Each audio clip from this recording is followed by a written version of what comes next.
Só aquele famoso ok, a tela tá indo aí para todo mundo, compartilhada. Beleza, Ramon, beleza. É, deixa eu começar então aqui. Obrigado o convite, pessoal do MaxGP, obrigado, Silvia, pessoal. A gente está aqui super feliz de estar aqui hoje apresentando. O tema é Desmistificando o Ecossistema de Martech, tá? O Matheus nesse dia estava com uma camisa mais bonita no dia que tirou a foto, né, Matheus? Então aqui somos eu, Matheus. Eu trabalho a gente trabalha na de pré-vendas na Adobe, lá de estratégia, eu cuido de estratégia e soluções para a América Latina. Está aqui o link do nosso LinkedIn e o QR Code para visitar, à vontade para depois mandar pergunta, dúvida, acompanhar os posts, os artigos que eu escrevo, o Matheus escreve também. Tá aí. Bom, isso aí. Além disso, eu dou aula na GV, no MBA da GV, no MBA da FIAP. E é isso aí. Matheus, é contigo, se apresenta, por favor. Boa. Na verdade, hoje eu escolhi a minha camisa mais bonita para estar aqui. E eu também, como o Teixeira falou, a gente trabalha nessa área de estratégias na Adobe, que é uma empresa que se revolucionou também nessa área de produtos. Então, acho que a experiência que a gente tem lá enquanto Adobe também é muito interessante para compartilhar aqui hoje nessa trilha. E é isso, acho que a gente tem bastante tema interessante aí para trazer tanto de inteligência artificial, de plataformas e de como isso acaba se juntando aí com o desenvolvimento de produto, né? Então vamos lá contar um pouco dessa história aí. Bora! Então vou começar com uma história aqui, essa é uma história interessante, que é uma história de uma seguradora. E por que a gente decidiu começar por essa história? Porque ela termina em Martech, que é o tema do dia, mas ela levanta um pouco a barra do Martech quando a gente fala de outros temas que, como o Matheus citou, inteligência artificial, que estão ali dentro do mundo de Martech, né? Então, por que isso? Não adianta só você sair comprando ferramentas se você não vai fazer algo realmente excepcional com ela. E aí entra inteligência artificial, entra uma série de conceitos aí dentro. Então, essa primeira história é a história de uma seguradora, e aí é um tema que é seguro alto. Então, imagina um e-commerce de seguros. E quando eles lançaram, né, tinha uma novidade aqui, que era uma seguradora que vendia direto para os consumidores na internet. Vamos chamar de venda, é um e-commerce de seguros mesmo, seguro alto. Então, quando eles fizeram esse lançamento, a seguradora investiu muito. Então, você imagina, tinha propaganda no Fantástico, na Globo, no futebol, tem em todo lugar, né? Facebook, no YouTube, aos montes aí. Então foi um enorme investimento. Se não me engano, naquela época, a seguradora que mais investiu, e eles estavam com essa campanha enorme, levando as pessoas para o site. Então você imagina o seguinte: você monta uma seguradora que é digital, ou seja, ela só vai funcionar de forma digital, e as pessoas veem as comunicações e vão todas lá para o seu site, né? Então tá aqui o slide, ó, todo mundo entrando lá para fazer essa venda direta. O que aconteceu? Eles criaram um apoio de call center, porque, né, principalmente quando você faz uma coisa totalmente remota, digital, é natural que em algum momento você precise de uma ajuda, de um call center, e pessoas procuram isso. Com o tempo, óbvio, o call center funciona muito bem e ele começa também a ser proativo. Então, algumas pessoas mandam uma proposta, recebem lá, né? Pede uma cotação, recebe uma proposta, e ali ele fica cozinhando, às vezes 1, 2 dias para você pensar, o call center pode te ligar e falar: opa, e aí, Teixeira, você recebeu a nossa proposta, vamos fechar. Então, o call center acabava participando muito mais do que só uma área de apoio, ele participava de verdade das vendas dessa empresa. Estava indo tudo bem, porém, né, quando a gente olha e pensa os desafios de negócio dele, você deve imaginar que talvez não é um business tão digital quanto a gente imagina. Quando ele começa a ter muita participação do call center, ele passa a ser um business remoto, né? Não é necessariamente digital, ele passa a ser remoto, você tem as pessoas ainda trabalhando ali. Então, o que acontecia? Quando as pessoas entravam no site, que eles classificaram? 2 tipos: os compradores de seguros, não compradores de seguro, que fizeram direto no site ou que passaram pelo call center. Esse diagrama aqui é importante para a gente, para o conceito de inteligência artificial. O que a gente faz na inteligência artificial? A gente compara o que a gente chama de saídas aqui, né? Comprou ou não comprou, com uma série de variáveis de entrada. Imagina, navegador, horário, idade, pedido, tem uma série de variáveis para a gente conseguir entender, fazer uma relação entre elas e a partir daí fazer a tal da personalização em escala, uma das palavras, né, um dos termos famosos de Martech. Então, olhando para o negócio deles, qual o desafio? Se montou um negócio digital que tinha um apoio de call center, 100% dos leads, óbvio, eram gerados a partir do site, só que 80% das vendas passavam pelo call center. O que isso significa? Que o custo de aquisição, então vocês devem estar aí com todo mundo falando sobre KPIs, né, indicadores, o custo de aquisição era muito alto. Quando você monta uma coisa digital, imagina, gente, o volume de você fazer Fantástico, Globo, Jornal, Facebook, e de repente as pessoas, 80% passam pelo call center. Então, qual é o desafio deles? A gente precisa entender de todas as pessoas que estão entrando aqui, quem são aqueles que são compradores, que passaram pelo site e não pelo call center, e olhar e falar: será que tem características em comum dessas pessoas? que a gente pode olhar e falar, opa, eu consigo entender propensão. Então, a propensão é, essa pessoa aqui acabou de entrar no meu site, uma pessoa que tem altíssima chance a comprar direto no site, a não precisar do call center. O que você faz? Bom, a primeira coisa que você vai fazer é avisar o call center para não ligar para ela. Que caso contrário, você vai aumentar o custo de aquisição numa pessoa que já ia comprar de qualquer forma. O mesmo, gente, aqui, pensando em outras ideias, a gente pode fazer mais, não pode? Eu posso olhar e falar, tem pessoas aqui que têm propensão a precisar muito do call center. Tudo bem, vou lá e direciono o call center para ela, o que vale muito a pena, o que a gente chama de lifetime value muito grande. Então você começa a entender, a partir de pessoas que entraram, a propensão das próximas pessoas que entram. E aí você começa a fazer coisas interessantes. Então, quando a gente coloca isso num modelo que a gente chama aqui de inteligência artificial, você tem lá saídas, né, quando você está fazendo as comparações de quem comprou, quem não comprou, passou pelo call center ou não. E do outro lado você tem aqui uma série de entradas, tá? Uma série de origens aí que a gente fala dos dados. E para que você vai usar isso? Para depois que eu descobrir quem é que tem altíssima propensão a fazer, não receber ligação do call center, eu consigo personalizar o site. Não é quando a gente entra no site, ele não vai se montando na nossa frente? Texto, foto, imagens vão entrando. Imagina, eu entendi a propensão da pessoa. Ela entrou no site, o que você faz? Eu vou colocar o número 800, 0800 bem grande lá em cima? Se ela tem alta propensão a não precisar de call center? Não. Eu monto o site de uma maneira diferente para ela. Eu abaixo o número do 0800. A gente acha o máximo como marqueteiro ter chatbot em todos os lugares. Não, eu posso pegar o chatbot daqui e tirar ele fora, porque ele não vai ajudar essa pessoa que não precisa desse tipo de coisa. E por fim, quando a gente fala até de compra de mídia, né? A gente começa a fazer uma compra de mídia em cima de propensão, em cima de pessoas, em cima de comportamentos e não só em cima de, sei lá, demográfico, cidade ou coisas desse tipo. Então, esse é o modelo. Para que foi feito isso? Né? Para você ter uma métrica, a gente fala aqui de lift, né? Então você consegue comparar, né? Pessoas com propensão que passaram por esse processo de personalização em massa, que a gente chama, e outros que não fizeram isso. Além, óbvio, do custo de aquisição da companhia que a gente viu cair drasticamente. Com uma curiosidade aqui de inteligência artificial, o que foi visto, né? Que essas correlações, ou seja, os dados que faziam a empresa entender que aquela pessoa ia fazer uma compra apenas digital, se alguém aqui pensou que a idade, renda ou cidade, tinha outras variáveis. E a verdade é que esse tipo de modelo, se você roda com o tempo, ele vai mudando. Mas aqui o curioso é que a origem, o navegador e a resolução eram atributos de altíssima propensão para entender se a pessoa ia fazer uma conversão apenas digital. Então, olha lá, se você. Aqui os números são exemplos, tá? Vamos supor, a pessoa veio do Google, navegou no Safari, e ela, resolução 800 por 600 aqui, bom, olhando para isso, ela tem lá uma série de números, e você dá uma nota para ela. Né? Aqui nesse caso, ele foi dado um coeficiente para as pessoas. Então a pessoa não sabe disso. Eu estou navegando no site, em cima dessa minha navegação, antes mesmo de eu pedir uma proposta, eu já tenho um item que fala, olha, essa pessoa tem alta chance de converter ou não. E aí o que eles faziam? Eles pegavam de todo mundo que entrava aqui, né, desse grupo de 10 aqui, e 10% cada um, e dividiam ali na esquerda pessoas com alta propensão de conversão apenas digital, que eram aqueles com coeficiente acima de 400, e o resto da turma aqui para baixo. O que eles faziam? Bom, quem tem alta propensão digital, eu tiro da ligação e repique do call center, tiro o 0800, diminui as imagens de chatbot e tal, e aí você acaba dando uma experiência muito mais digital para uma pessoa que tem propensão a ser digital. Então, o que aconteceu aqui? O custo da venda caiu em 50%, e o Net Promoter Score, que é um dos índices que mede a satisfação do consumidor, também sobe. Por quê? De novo, a navegação começa a ser muito mais próxima do que aquela pessoa está acostumada ou propensa a fazer, do que eu ficar, né, enchendo ele ali. Entra agora no chatbot, ligue aqui, quando na verdade não é isso que que esse consumidor está esperando. Resultados interessantes, né? A participação do call center nas vendas, por exemplo, que era de 80%, caiu para 55%. Né? E, de novo, aprendizado que a propensão não tem influência de tanto quanto idade, renda, quanto a gente está acostumado. Quando a gente olha para a nossa intuição, né? Que é um dos grandes problemas do mundo data-driven hoje, é você olhar para a intuição. Você fala, já sei quem vai converter aqui, mora em grande cidade, a pessoa de baixa renda, sei lá. Não, a gente olha para os dados e descobre que outras variáveis aqui fazem parte dessa história. Essa história, por que é interessante olhar para isso? A gente começa a olhar para as pessoas de um jeito diferente, começa a tirar a intuição do lugar e começa a segmentar e agrupar as pessoas por propensão e por coisas diferentes do que a gente está acostumado. E as ferramentas vão ajudar a gente, o Matheus vai falar, a usar esse dado. Aqui é um pouco do conceito. Outro caso interessante, que também traz um pouco desse conceito, a gente chama de história do cobertor, que é um caso de um varejista, né? E como grande varejista, você tem os dois desafios muito grandes. O primeiro é que você compra produto uma vez ao ano ou duas. Então você estoca muita coisa.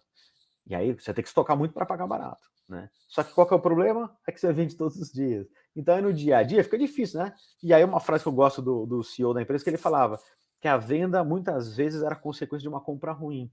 Porque eu estoquei um monte para ter um preço barato, só que não estou conseguindo desovar, eu vou lá para o time de vendas e fico derrubando o preço para poder entregar produto mais barato, para poder desovar aquele meu estoque que está custando para mim.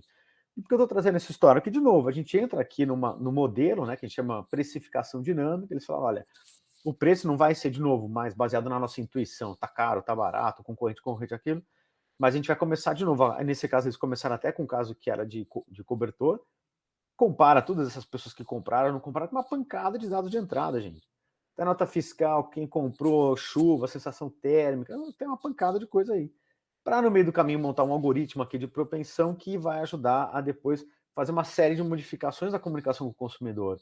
Então, primeira coisa, né? Óbvio, o preço vai mudar dinamicamente no e-commerce todos os dias na loja. Segundo, investimento em marketing muda. E aí tem uma pergunta para vocês pensarem aqui. Bom, vamos lá, vamos imaginar que depois de fazer tudo isso aqui, eu descobri, não a pessoa, mas eu descobri o dia. Eu sei que amanhã vai vender muito cobertor, amanhã vai vender muita pilha. E aí o que você faz? Você pode parar o seu investimento em marketing, ou você pode aumentar e capturar mais disso. Você vai testar com o tempo. Então, entra os testes AB, os testes vão entrar aqui. Então, mais uma vez, a gente fala em entender a coisa de uma maneira inteligente, né, usando propensões, para daí sair para o mundo de Martech, onde você vai usar as ferramentas para isso. Né? Então, quando eu coloco aqui, nesse gráfico, eu gosto de falar, olha, o que eles descobriram no final. O preço, por exemplo, de cobertor, tinha como atributos, todo dia ele estava rodando, temperatura que foi na véspera, número de dias até o primeiro vale de temperatura do inverno, total de vales, estoque do dia, e o preço da concorrência descobriu que tinha pouquíssima relação com a decisão de preço do consumidor quando as variáveis de cima eram fortes, como, por exemplo, uma queda de temperatura na véspera. E o preço, então, é calculado em cima de um cálculo matemático, né? E aí você muda isso, muda aqui o investimento em marketing, óbvio, estoque, teve um exemplo de pilha, que é uma super economia que eles tiveram para o ano seguinte, tá?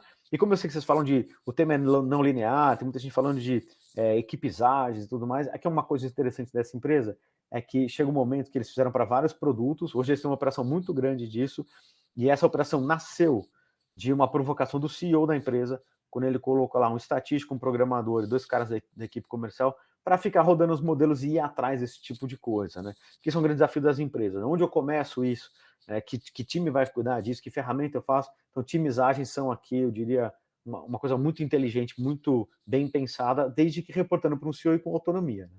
Não adianta você ter um time ágil que ele não tem um reporte alto e ele não tem autonomia nenhuma, né? Ele fica fazendo um modelo preditivo para guardar na gaveta para relatório, né? O negócio tem que colocar na rua, tem que testar as coisas para elas acontecerem. Então, essas são as 2 primeiras histórias para falar, olha, tem formas diferentes de pensar, de ter propensão, de entender as pessoas de maneira diferente, os dias e tudo. Agora eu preciso acionar isso, eu preciso começar a mudar as coisas daí para frente. E aí eu passo a bola para o Matheus.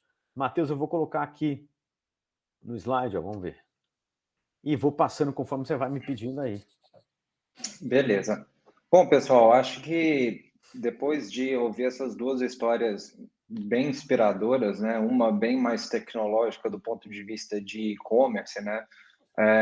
E a outra mais voltada para o universo de varejo, mundo físico, mas as 2 elas têm ali um ponto em comum, que é essa grande utilização dos dados para, de fato, gerar uma experiência diferenciada, né? E aí, como é que a gente consegue esses dados de fato, né? No caso da seguradora, como o Teixeira já tinha mostrado ali algumas das variáveis de entrada, a gente tinha ali coisas como o navegador, a resolução do usuário, qual que era o dispositivo, por exemplo, a localidade, e todas essas informações elas podem ser coletadas de diversas maneiras. E é para isso que existem essas plataformas, que é o que a gente chama hoje de Martech, né? Martech nada mais é do que a união de marketing e tecnologia, né? Então, essa união dessas 2 áreas acabou gerando esse novo conceito, né? Onde nós temos uma grande quantidade de plataformas para endereçar problemas específicos, né? O que acabou virando um novo problema, que é o fato de você ter milhares, e aí realmente são milhares de soluções para resolver problemas de analíticas, de personalização, de orquestração de campanha, de cada uma de e-commerce, de cada uma dessas áreas que envolvem lá o universo de Martech, né? Então, a ideia que agora é mostrar para vocês um pouco de, obviamente, usando aqui um cenário simulado, e eu e o Teixeira, a gente tem uma iniciativa que chama Academia Martech, que é basicamente uma escola, né, um curso, e a gente tem uma série de ambientes ali onde a gente, de fato, replica toda essa estrutura de Martech, ela acaba servindo como exemplo para a gente conduzir aí as nossas aulas. Então, imaginando aqui o nosso projeto, né, Academia Martech, a gente tem algumas coisas ali que geram dados e que eu posso utilizar, seja para personalizar a experiência, para entender o consumidor, para fazer uma série de coisas. Então, entendendo ali o primeiro recorte ali que está nesse retângulo roxo, a gente tem ali algumas entradas, né? Então, eu tenho ali a parte de criativo, né, que é a parte onde normalmente você vai estar criando dentro de um Photoshop, de um Illustrator, de um XD, ou até mesmo de outras ferramentas do mercado, né, que fazem parte dessa área mais criativa. Isso vai ser enviado ali para um repositório que é o que a gente chama de DAM, né, que é a parte de assets. No Martech, o DAM é o coração de toda a estratégia, porque ele é responsável por não só organizar os seus arquivos, vídeos, conteúdos e tudo mais, mas ser uma plataforma centralizadora, né? Então, ele vai entregar esse conteúdo para o seu aplicativo, para o seu site, para um streaming, enfim, cada uma das plataformas que você precise utilizar esse conteúdo, a gente vai consumir ali de um mesmo lugar, o que otimiza e evita aí uma série de problemas, principalmente quando a gente começa a falar ali de direitos autorais e coisas nesse sentido. O Dan, ele é um parceiro muito grande do CMS, né? Aí já um produto que está mais no nosso dia a dia, né? Os CMS que podem ser desde uma plataforma mais open source, como um WordPress, um Joomla, uma plataforma nesse sentido, para produtos enterprise, como o Adobe Experience Manager, o Acquia, enfim, tem uma série de produtos que conseguem entregar também esse tipo de gerenciamento numa escala maior. O que é importante para a gente nesse primeiro quadrante, que vamos chamar assim, que todos esses pontos onde a gente está vendo ali de azul, eu tenho o que a gente chama de propriedades, né? Então, são ambientes onde eu tenho um controle.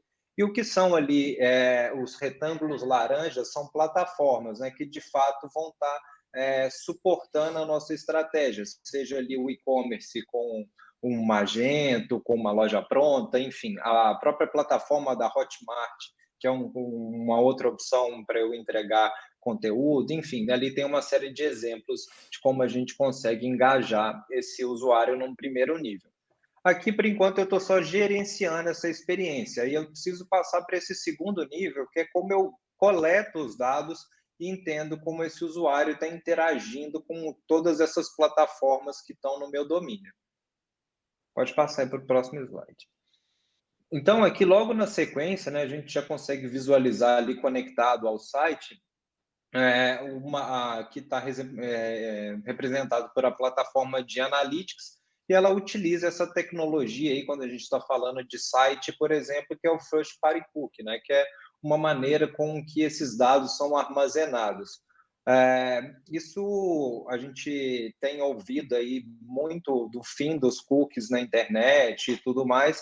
É um cookie um pouco diferente, né? Então, esses cookies, eles continuam funcionando, são aqueles cookies essenciais que a gente tem no sistema. E aqui é a principal fonte onde a gente gera todos esses dados para suportar essa estratégia ali que o Teixeira contou.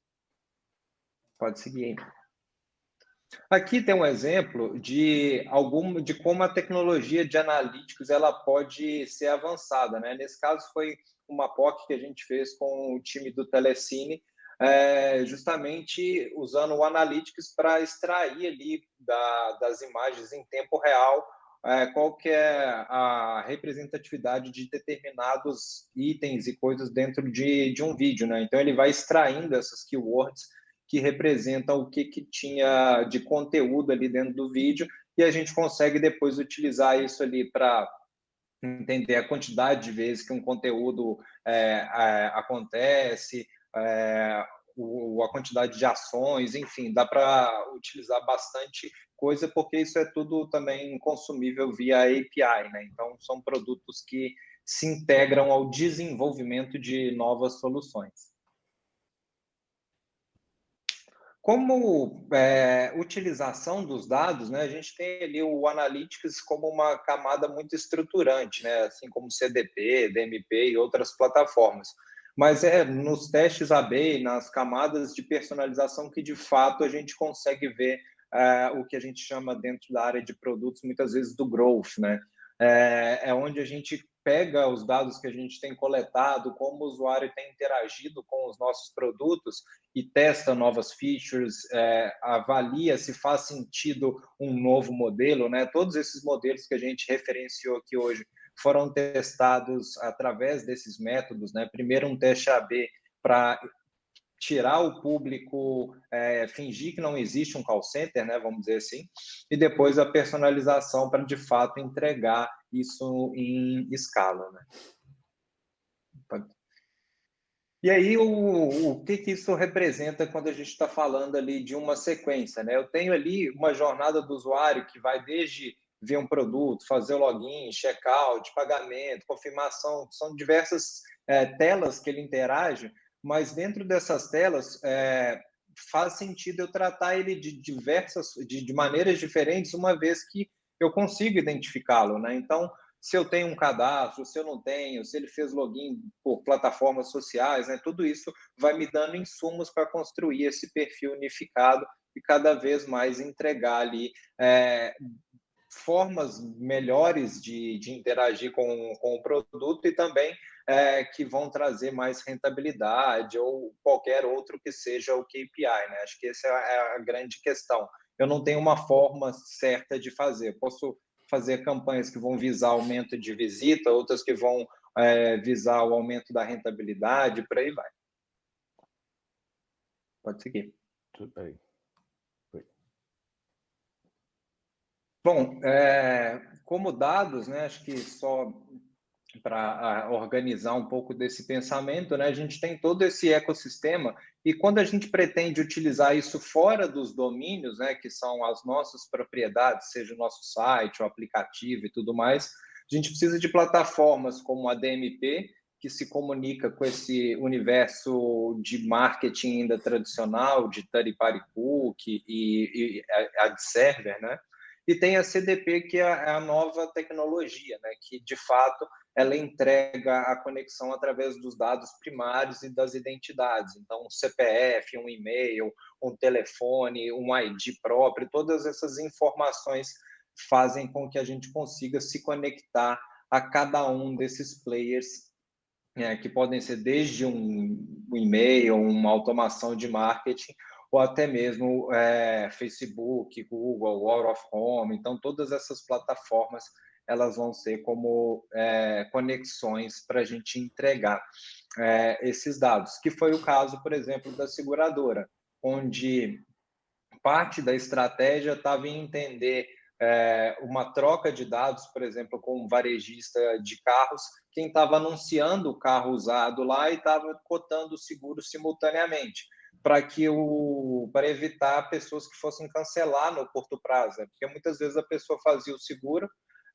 enquanto estava vendendo o carro, na hora que vendia o carro cancelava. Então, era uma estratégia de fazer um overlap desses públicos e, de fato, conseguir aí esse resultado otimizado na proposta. E o mesmo dava para fazer com a estratégia invertida, né?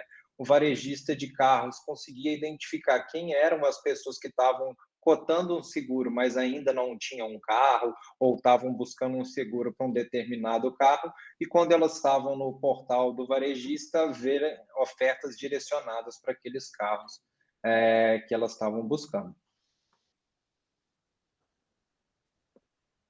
E como um fim aqui da nossa história, né, da nossa estratégia, a gente tem a parte de automação de marketing, né, que aí vão ser essa mesma estratégia, mas com canais proprietários, né? Então, quando a gente fala de e-mail, push, SMS, WhatsApp, bot, N canais, é porque a cada dia a gente tem um canal novo, a gente vai precisar de plataformas que sejam robustas, tanto do ponto de vista de integração quanto de governança, né? Cada vez mais LGPD tem se tornado mais rígida, então uma das grandes camadas importantes desse discurso é também conseguir lidar com a governança.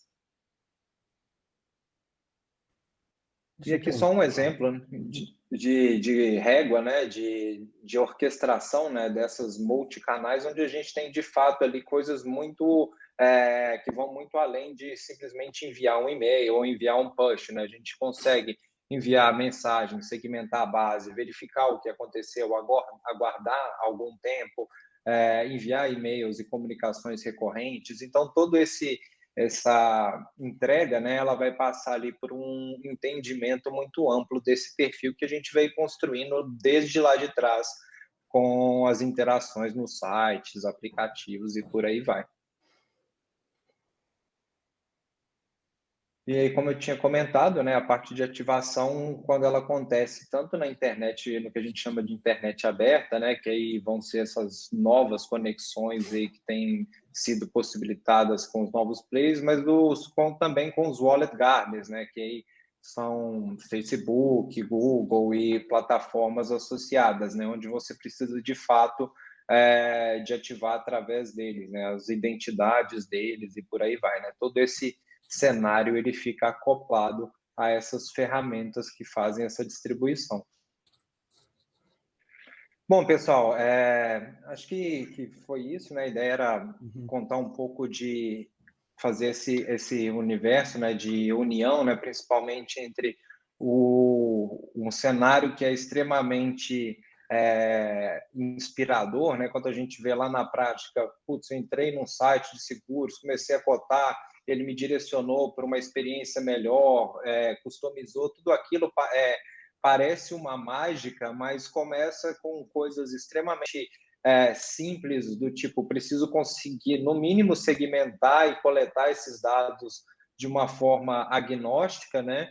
E depois estruturando isso dentro de uma história, né? Replicando. Então, tudo isso demanda que você tenha ali essas plataformas e todo esse processo, né? Então, era um pouco do que a gente queria contar e mostrar para vocês aí dessas plataformas.